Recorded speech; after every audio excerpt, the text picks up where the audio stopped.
Alright guys, so as you know, this camera has been out for quite a while. This is the Canon M6 Mark II, and I really have come to like this camera quite a bit. However, on the reviews that I found on YouTube, there's not a lot of reviews or videos up that tell you what they've liked about this camera after using it for an extended period of time. So today that is exactly what I'm here to do, and I'm going to tell you what I think about this camera after using it for 6 months.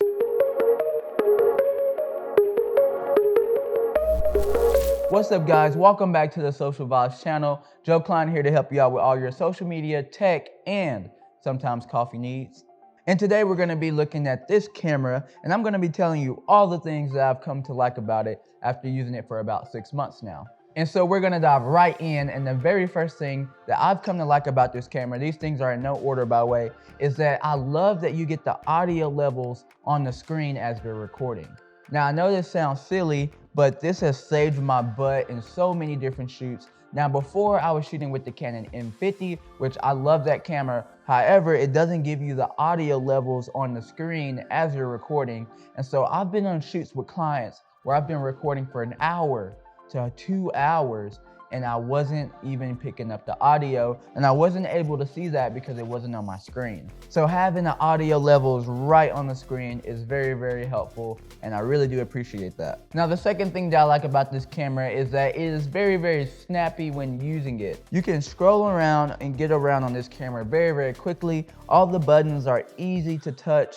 Everything is in the right place. I feel like Canon did a really, really good job at designing this camera. There's nothing that I really wish was somewhere else on this camera. Maybe if there was a button right there, that'd be cool, but other than that, I don't have anything to say about the design of this camera. Everything is snappy, and I'm not talking about just the way the camera was designed, but even the internals, the software is very, very quick when using this camera, and I've come to like it a lot. So as I've mentioned before, I have been using the Canon M50 before I got this camera.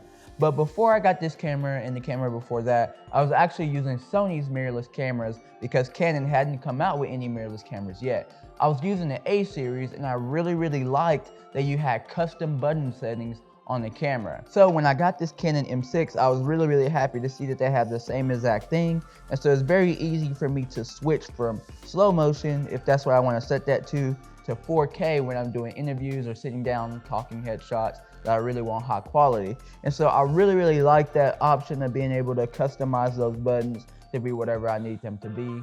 And it's very, very helpful when you're on a shoot because, again, you can just flip and there you go. All your settings are right there. You can just flip right back and then there's your settings for the next shoot. And so, as I've mentioned, this camera does slow motion and it does 120 frames at 1080p, which is crazy. Not a lot of other Canon cameras, especially mirrorless cameras, can do 120 frames at 1080p. Actually, I don't know if they have other Canon cameras out that can do 120 frames at 1080p, but I really, really love the slow motion on this camera. It is really, really good. And with that being said, the next thing that I've come to like about the slow motion on this camera is that when you import the footage into Premiere Pro, it is already slowed down to 120 frames per second. Now, I don't know if that's a Canon thing overall, but I do know that when I was shooting with the Sony series cameras, when you imported their slow motion clips, 120 frames to be specific, it wasn't already slowed down. And so I had to slow it down. And that isn't a big issue, but to be able to import it and already have it slowed down is a huge step that I don't have to take. And so I really do like having that when using this Canon camera. And so the next thing that I like about this camera that you guys have already probably noticed from my Instagram and thumbnail photos on YouTube is that this camera takes incredible 32 megapixel pictures, and I don't know what the bit rate is, but I'm pretty sure it is a little bit higher than the other mirrorless cameras that they have out on this series, because when I edit the photo, I'm able to do so much more with the photos than I am with the other cameras. Canon has made working with the images from this camera very, very easy in the editing room. I can change everything and anything that I need to, and it's not a problem at all to do that. And I think, again, that is because of the bit rate on this camera. I'm not sure what it is, but whatever it is, I really, really love it. And I don't want to get any other Canon camera or any camera in general that doesn't have a bit rate or 32 megapixels like this camera does, because I've had so much fun working with the images from this camera. And the next thing that I've come to really, really like about this camera is that they have now put this port on the camera to make it easy to connect to your computer. And that is this port right here, the USB-C port. Now, a lot of modern technology is going to this type of port for cameras, computers.